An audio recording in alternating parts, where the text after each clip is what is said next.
Nggak bisa, Pak. Mama enggak.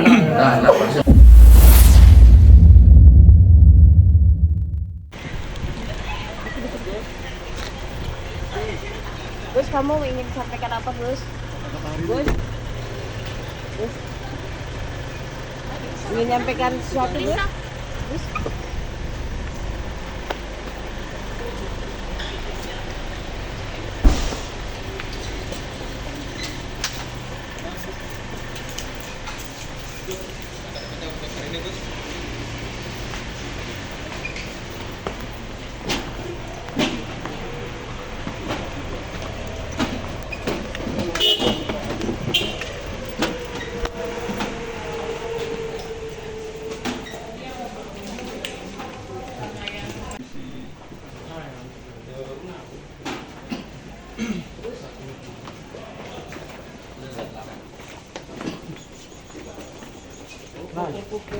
Permisi.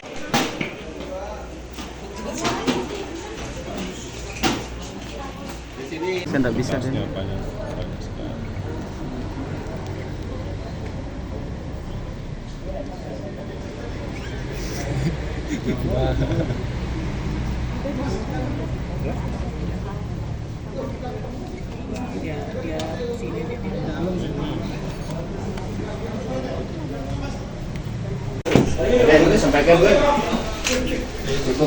Kira-kira kalau kamu ditahan hari ini, kamu siap, Agus? Tidak bisa menjawab, yang penting kebenaran akan terungkap. Cukup ya? Terima kasih, Gus. Sehat-sehat.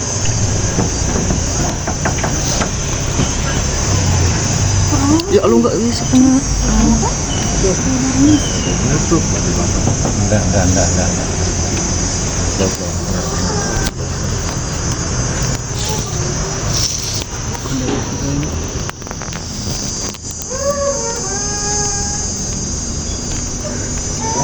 Jangan bagus.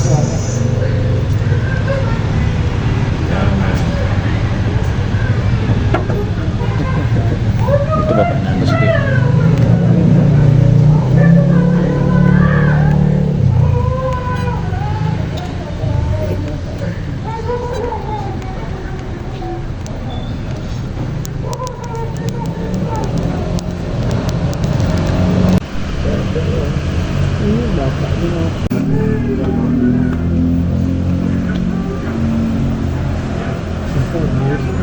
Agus itu.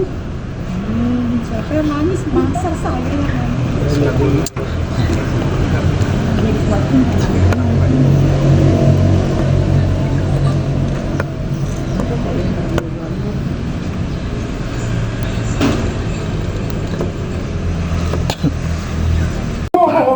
Nggak bisa, Pak. Mama enggak.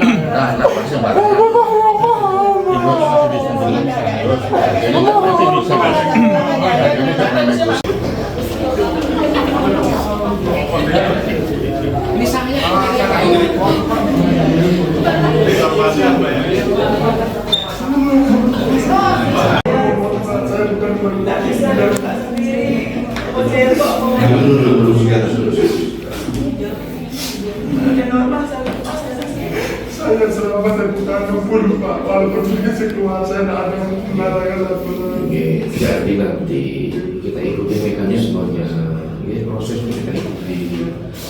Nanti di kamar, saya tidak ada, tapi saya mohon, Pak, biar saya film karena saya tidak biasa, Pak. Dan terus terang saya juga tahan kayak ini, Pak.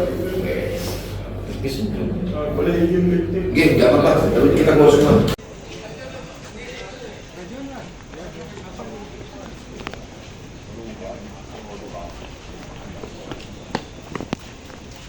Anggapannya sedikit, Bos, dengan ceritanya, Bos. Ada harapan ya? Bos, hari ini, Bos. Nggak bisa pegang.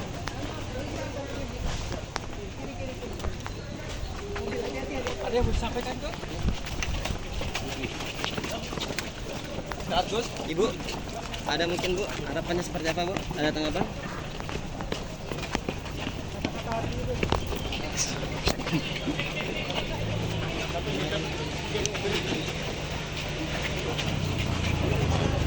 Coba,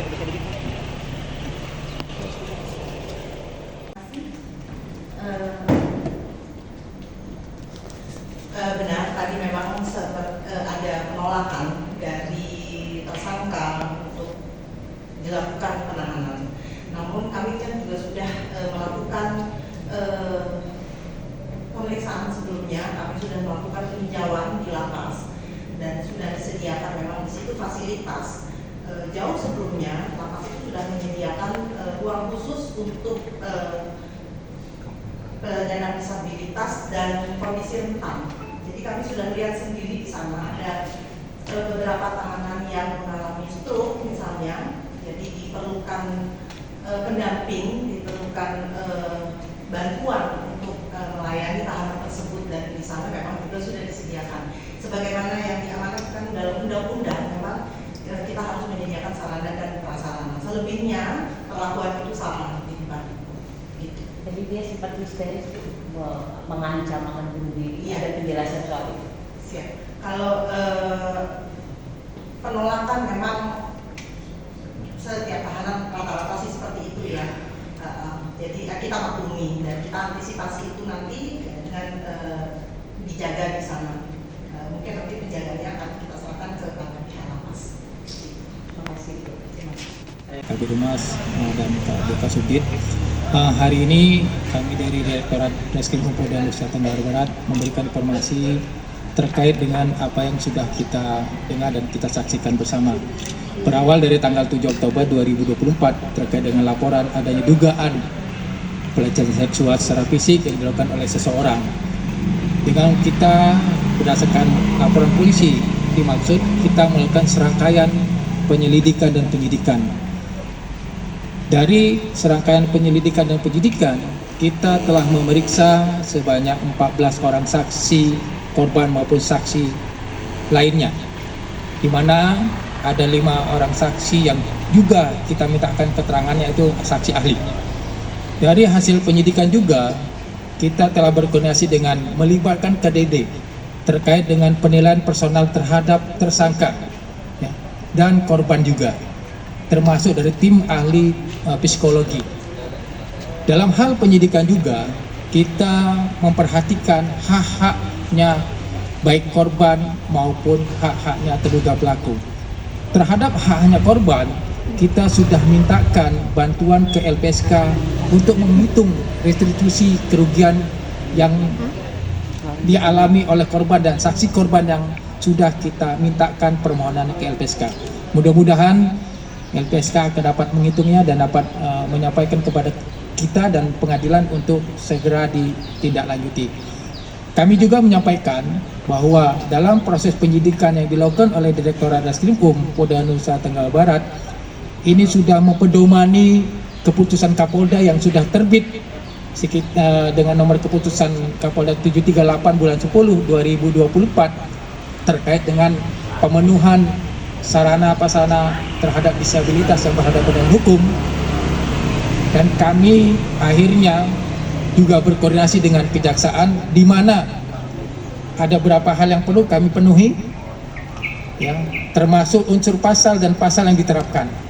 Dari dalam hal ini hasil koordinasi seperti yang kami sampaikan bahwa terhadap terduga pelaku itu kita terapkan pasal 6 huruf A dan atau pasal 6 huruf C junto pasal 15 ayat 1 huruf E Undang-Undang Tindak Pidana Kekerasan Seksual sebagaimana diatur dalam Undang-Undang Nomor 12 Tahun 2022 yang diancam dengan hukuman ancaman penjara 12 tahun penjara dan denda maksimal 600 juta rupiah. Nah, ini yang telah kami penuhi. Alhamdulillah berkat koordinasi dan kerjasama kita dengan kejaksaan dan instansi terkait dalam hal KDD dan tim, kita pada tanggal 7 Januari 2024 menerima surat pemberitahuan dari Kajati Nusa Tenggara Barat bahwa proses penyidikan yang kita lakukan terhadap tersangka Agus itu telah rampung dan telah dinyatakan lengkap. Berdasarkan hasil koordinasi dengan kejaksaan, hari ini tanggal 9 Januari 2024 kita sepakati untuk tersangka Agus kita lakukan penyerahan tersangka dan barang bukti ke kejaksaan. Sebelum kita lakukan penyerahan tersangka dan barang bukti, kami juga tetap memperhatikan hak-haknya korban dan kewajiban kami untuk kita lakukan pemeriksaan terlebih dahulu, apakah pemeriksaan terhadap tersangka, apakah tersangka dalam keadaan sehat jasmani untuk kita bisa serahkan kepada kejaksaan. Mungkin itu saja yang dapat kami sampaikan.